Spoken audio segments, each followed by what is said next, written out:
The security guard at the Alhambra Grand Hotel in East Legon, Accra, blocked the door at 7:42 a.m. on a Thursday and told the delivery boy he could not enter through the front. The boy was holding two bags. One was a black insulated pouch with a broken zipper that he had tied shut with a strip of rubber cut from a bicycle inner tube. The other was a plastic crate of bottled water, 12 bottles, each, one 500 milliliters.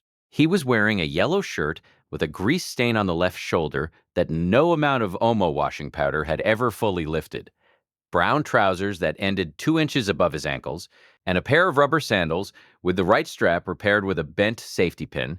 He smelled faintly of shea butter and the early morning Lagos bus he had taken to get here, diesel exhaust and warm bread. He was 19 years old and weighed 54 kilograms. The guard's name was Yaw. He had a name tag and a blue uniform, and the kind of voice that had learned to carry authority by imitating men who actually had it. He pointed to the side of the building without looking at the boy's face. Service entrance, he said. Go round. The boy did not argue. He had learned not to argue with men who pointed. He shifted the crate under his arm, picked up the insulated bag, and walked around the side of the building. He walked slowly, not because he was tired, though he was, but because he had walked this route before and knew the service entrance drain flooded after rain, and the water came up over the soles of his sandals if he moved too fast. It had rained at 4 a.m. the night before. He stepped carefully. His name was Kofi Owusu Boateng. He had been making this delivery every Thursday morning for 11 months. The Alhambra Grand was the most expensive hotel in Accra's Cantonment's East Legon corridor. 94 rooms, a rooftop bar that charged 280 cedis for a glass of wine, a lobby that smelled of cold air conditioning and ylang-ylang essential oil diffusers, and a Monday evening jazz brunch that attracted the kind of guests who arrived in vehicles with tinted windows and personal assistants walking ahead of them with clipboards. The carpets in the hallway were dark green and thick enough to muffle footsteps entirely. The front desk staff wore white shirts with gold collar pins. Everything about the place announced that certain kinds of people were welcome here and certain kinds of people were not. Kofi had known since his first delivery that he was the second kind. He made his delivery and left what he carried back with him, tucked inside the rubber-tied insulated bag after the food and water had been unloaded by the kitchen porter who barely looked at him, was what he carried back every Thursday. Nothing. No tip, no acknowledgement, no names spoken. He had learned to fold this down small the way you fold a piece of paper until it cannot fold any smaller, and put it in a place inside himself where it made no sound. His mother, Ama Osu Boateng, had taught him to do this when he was 7 years old, and the boys at Achimota Primary refused to let him sit at their table because his uniform was secondhand and had someone else's name stitched in the collar. She had sat with him on the concrete step outside their single room in Nima and said, "Your dignity does not live in their hands. Do you understand? They cannot take what they do not hold." He had not fully understood at 7. By 19, he understood completely. He had been taking care of her for 2 years, not the other way around. She had gotten sick in March of his final year at senior secondary school. Her left kidney, then the other one following after, slow and then fast, the way disasters often work. The medical bills at Corley Boo Teaching Hospital came first as amounts that seemed manageable, and then doubled and then quadrupled until they were a number that Kofi looked at on the printed page and couldn't connect to anything real.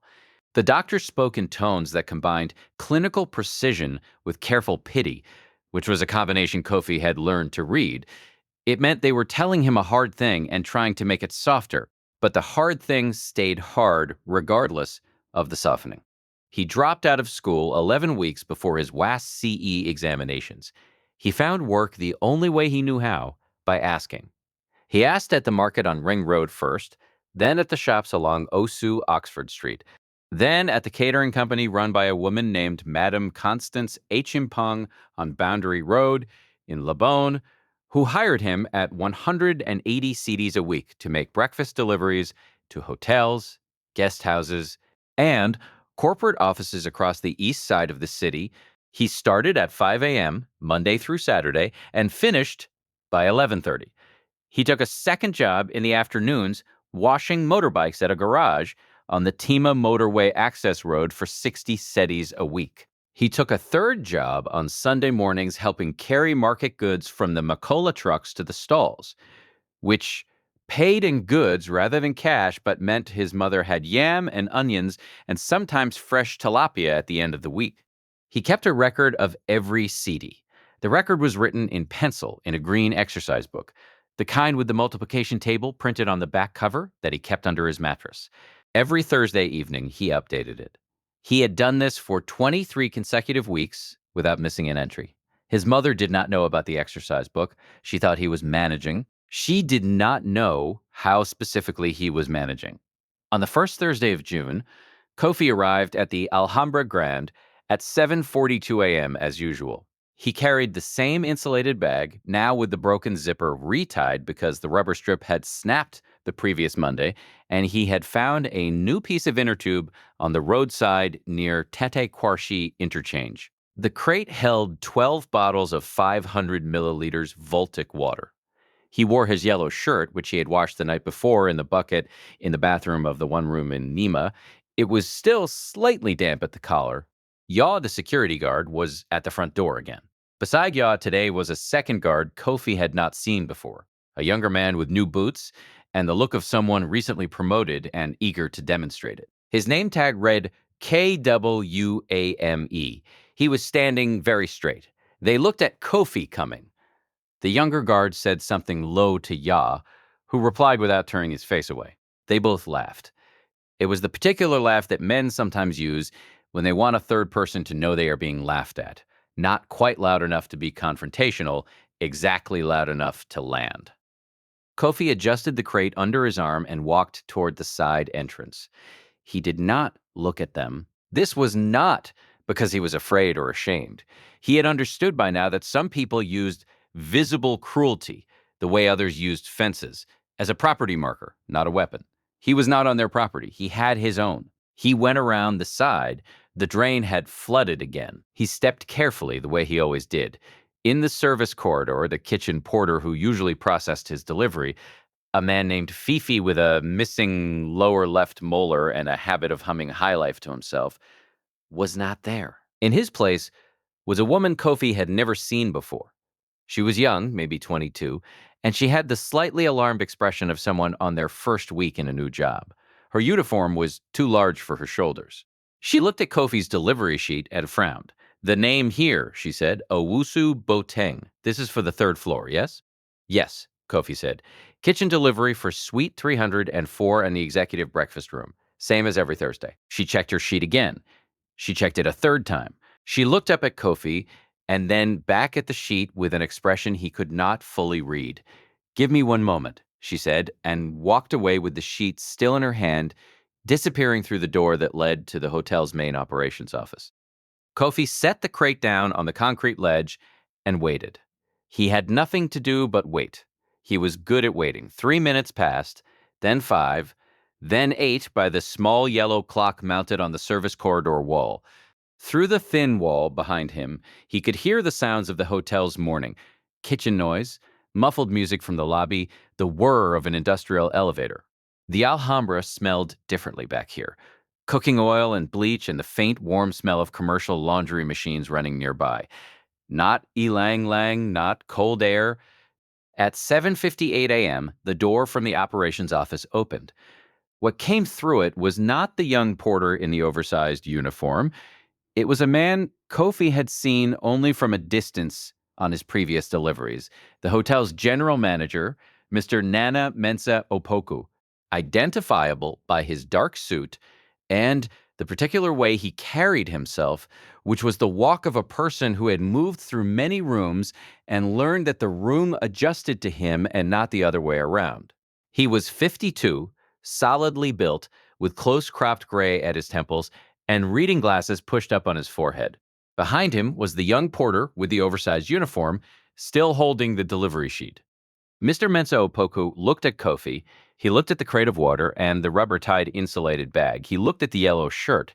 His face held an expression Kofi could not immediately categorize. "You are Kofi Owusu Boateng," he said. It was not a question, "Yes, sir." The manager looked at him for another moment in the way that a man sometimes looks at something he has been searching for in the wrong place and has just found in the obvious one. Then he said, "Come with me." Kofi picked up both bags without asking why. He was walked, not back to the service entrance, not to the kitchen delivery point, but through the door into the hotel's main corridor, and then, to his considerable confusion, toward the elevator bank that served the executive floors. He had never been in this part of the building. The carpet was exactly as thick as he had imagined from the outside. His rubber sandals made no sound in it at all. If this story is hitting you the way I think it is, stay with me, because what happens in the next few minutes changed not just Kofi's morning, but the entire direction of what followed. The elevator opened on the fourth floor. Mr. Mensa Opoko did not speak during the ride, which Kofi spent looking at the brushed metal doors and carefully not looking at his own reflection in them. They walked down the hallway to a door marked 412, and the manager knocked twice. A precise, unhurried knock, and waited. The door was opened by a man Kofi recognized. He recognized him the way you recognize a face you have seen on a screen or in a newspaper, a face that belongs to a context so different from the one in which you are now encountering it that your brain performs a brief refusal before accepting. The man in the doorway was Kwadwo Asare Bediako, the founder and chairman of Asare Bediako Holdings, a name Kofi knew from the financial newspapers his employer, Madame Constance, sometimes left around the catering kitchen, and from the Business Standard radio program he sometimes listened to while washing motorbikes on the Tema Road.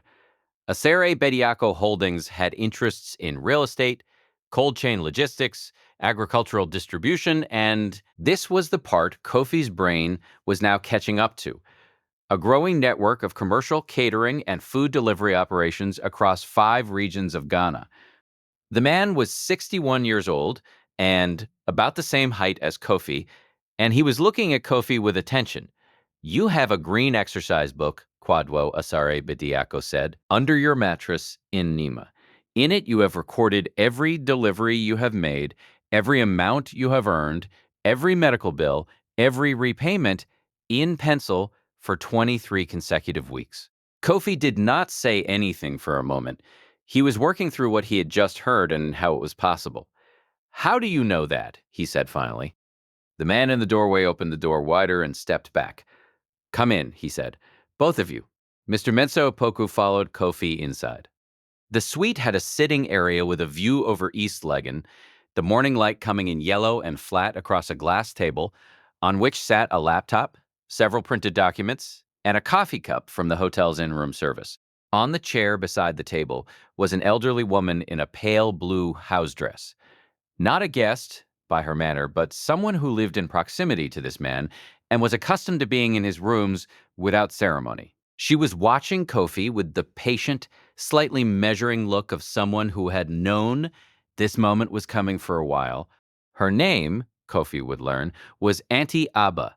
She had worked as a market records keeper in Makola for 31 years and had known Amma Owusu Boateng, Kofi's mother, since before Kofi was born. She had been the one who telephoned Kwadwo Asare Bediako 4 days ago and described the green exercise book, which she had seen herself on a visit to the one room in Nima when Kofi was at work and his mother, delirious from medication, had pulled it out from under the mattress looking for something else. Auntie Abba had read it carefully. She had not said anything to Amma. She had gone home and made a call. "Sit down," Kwadwo Asare Bediako said. He sat across from Kofi and put his elbows on the glass table. "I am going to ask you something, and I want you to answer it honestly. Not carefully. Honestly, yes, sir. In the 23 weeks, you have kept that record. The deliveries, the bills, the amounts. Have you ever once taken money for yourself that was not specifically budgeted?" Kofi thought about this with the seriousness it deserved, because it deserved seriousness. "Once," he said, "I spent 4 CDs on a meat pie on a Saturday when I had not eaten since Thursday morning. I recorded it as a miscellaneous expense." The chairman was quiet for a moment. He picked up one of the printed documents from the glass table and set it down again without looking at it. How much is outstanding on your mother's treatment? As of last Thursday, Kofi said, 14,832 cedis. Kwadwo Asari Bediako looked at Mr. Mensa Okoku. Mr. Mensa Okoku looked at Kofi. You haven't asked me why I'm here, the chairman said. No, sir. Why not? Kofi considered the question. Because I think you will tell me. Something shifted in the older man's face. It was not quite a smile. It was the expression of a person who recognizes something they once were and have not thought about in a long time. He told Kofi why he was there. He had built his first logistics operation at 23 from a borrowed motorbike and a notebook. Not a green exercise book, but a black one, bought from a stationery shop on High Street in Accra, with money he had made washing cars. In it, he had recorded every delivery, every CD, every debt, every repayment. He had lost the notebook in a warehouse fire 11 years later, by which point it no longer mattered. But he had never forgotten the discipline of it, the specific, precise, unromantic act of a young person writing down every number because every number was real. Asare Bediako Holdings' new cold chain distribution subsidiary was in its third month of operation. It was moving food across Greater Accra and into Ashanti region. It needed, at every level of its operations, but especially at the ground level where the actual movement of goods happened, people who understood that every CD was real. He had been looking at candidates for a junior operations coordinator position for 6 weeks and had not found one who met his standard. He had not been looking in Nima. Auntie Abba had found him.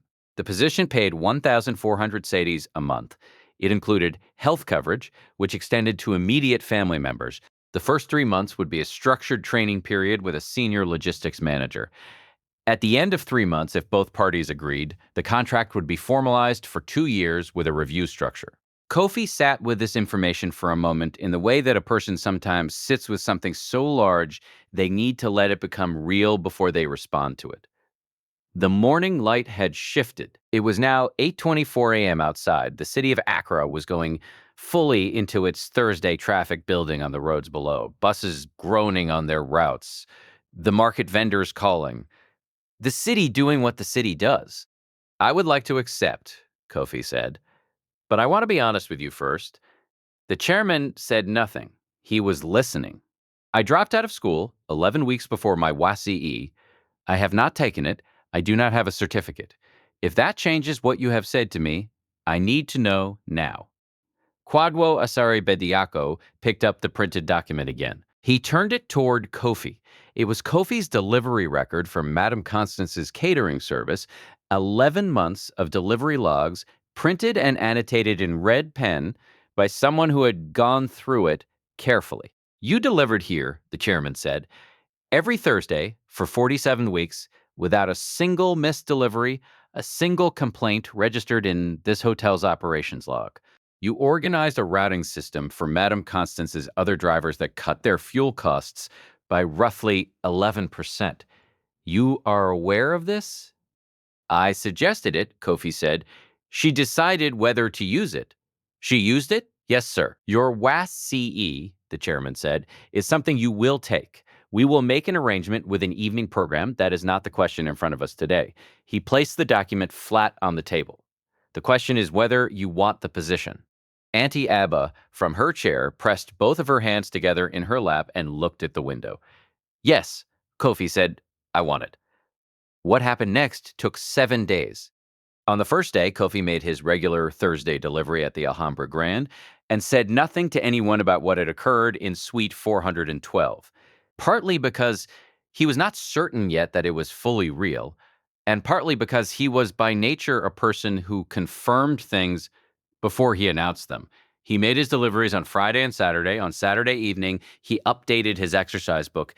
On Sunday, he told his mother, she did not respond immediately. She was sitting on the edge of the bed with her hands in her lap and the window open to the sound of the neighborhood radio from next door, a child calling somewhere, the distant cough of a generator, and she listened to her son speak and did not interrupt him. When he finished, she was quiet for a long time. Then she said, I taught you to fold things down small. I did not teach you that so they would stay small. I taught you so you would carry them without being crushed. He did not respond to this. He sat with her in the sound of the neighborhood until the generator cough stopped and it was quiet. On Tuesday morning, a letter arrived from Asare Bediako Holdings at Madame Constance's catering business address. Kofi had given it as his professional contact, confirming the terms, the start date, and the name of the senior logistics manager he would be reporting to. The letter used his full name in the salutation, Kofi Owusu Boateng. Madame Constance read it before giving it to him. She said nothing for a moment. Then she said, "You never told me you were routing them more efficiently. I didn't know if you would want me to have opinions about the routes." She looked at him over her reading glasses for a moment that was longer than most moments. "You have been routing them more efficiently for 4 months," she said, "and you never asked for more money." "I didn't think it was—" he started. "No," she said, handing him the letter. "You didn't." She gave him a going-away gift on his last Friday, a new insulated delivery bag, black, with a working zipper bought from the catering supply shop on Graphic Road. It had his initials written in silver marker on the top flap. K.O.B. He carried it home. By the third Thursday of June, Kofi Owusu Boateng was no longer making deliveries through the service entrance of the Alhambra Grand Hotel. He was inside it, in a meeting room on the second floor called the Osu Suite, sitting across a table from the hotel's head of food and beverage, Mr. Mensa Opoku, beside him, discussing Asare Bediako Holdings' new contract to supply cold chain food logistics to the hotel's catering operations, a contract that was the first of what would eventually be 7 similar agreements across Accra's premium hospitality corridor. He had a printed agenda. He had a notebook, not green this time, black, from the holdings company's office stationery, though he still wrote in pencil. At 9:14 a.m., the security guard, Ya, opened the lobby door for a hotel guest who had just arrived. Through the window of the Osu Suite meeting room, visible from where Kofi sat, the front drive was briefly visible, the dark green canopy, the potted palms, the morning light. A delivery boy was walking around the side of the building. Kofi watched him for a moment. He watched him step carefully around the place where the drain flooded. Then he turned back to the agenda. The final bill at Korlebu Teaching Hospital, 14,832 cedis in full, including all outstanding treatment costs and the follow-up dialysis sessions scheduled for August and September, was settled on the 4th of July. Kofi paid it at the accounts window on the hospital's ground floor at 10:07 a.m. The cashier printed the receipt, which was stamped paid in full in blue ink, and slid it across the counter without looking at his face. He folded it carefully, the way his mother had taught him to fold things, and put it in his shirt pocket over his heart. He walked out of Korlebu Teaching Hospital into the heat and the sound of the city and stood for a moment in the light. He did not cry. He did not raise his hands. He stood very still, the receipt against his chest, and let the moment be the size it was. Dexter, the Alhambra's front security guard, Ya, the man who had pointed around the building 53 Thursday mornings in a row, was reassigned to the hotel's rear parking operations following an internal review that Mr. Mensa Opoku had quietly initiated the week after the meeting in Suite 412. The review noted a pattern of conduct with service personnel and lower-income visitors that was inconsistent with the hotel's hospitality standards. It was not a firing, it was a permanent repositioning.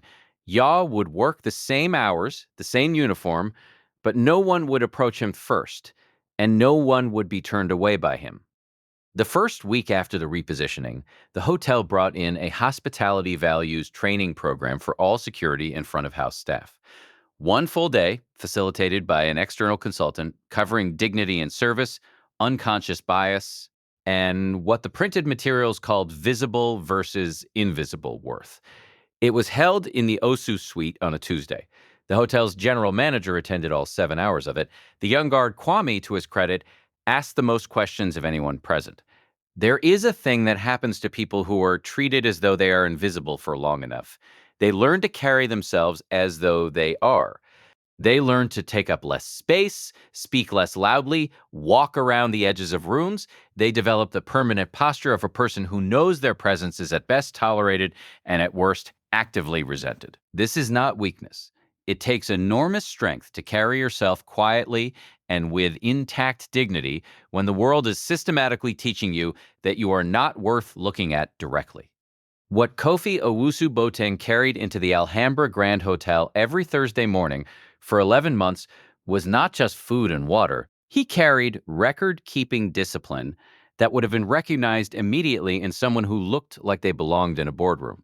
He carried a routing intelligence that saved a small business 4 months of fuel costs. He carried the specific, unglamorous courage of a young man who got up at 5 a.m. every day, sorted the deliveries in order of most efficient travel route before any of the older drivers had finished their tea, and wrote every number down because every number was real. None of that was visible to a man who was looking at a yellow shirt and a rubber sandal. Some things cannot be taken, not by rules about which door you use, not by the deliberate architecture of who is allowed to stand in which part of a lobby, not by the practiced indifference of people who have learned to look through a face rather than at it. The people who build that architecture are often so certain of what they're keeping out that they never think about what they're keeping in, which is to say, what they are sealing inside the building, invisible and working, morning after morning, while the carpets stay thick and the diffusers keep running. And the account goes unmissed until the numbers start moving differently, and someone who was paying attention goes looking for the person behind the movement. You may be that person right now, the one being walked around the side of the building, the one whose number they haven't noticed yet. They will. If Kofi's story is sitting with you, if you know someone who carries more than the world has chosen to see, leave me a question in the comments. Not what you thought of the story. I want to know this. If you were given the chance to go back to the place that told you to use the side entrance and walk through the front door this time, not to prove anything to them, but to prove something to yourself, would you do it? And what would you carry in your hands when you walked through? Leave your answer below. I read them all. Subscribe for more stories about hidden strength, quiet power, and the people the world overlooks until they change everything. I'll see you in the next one.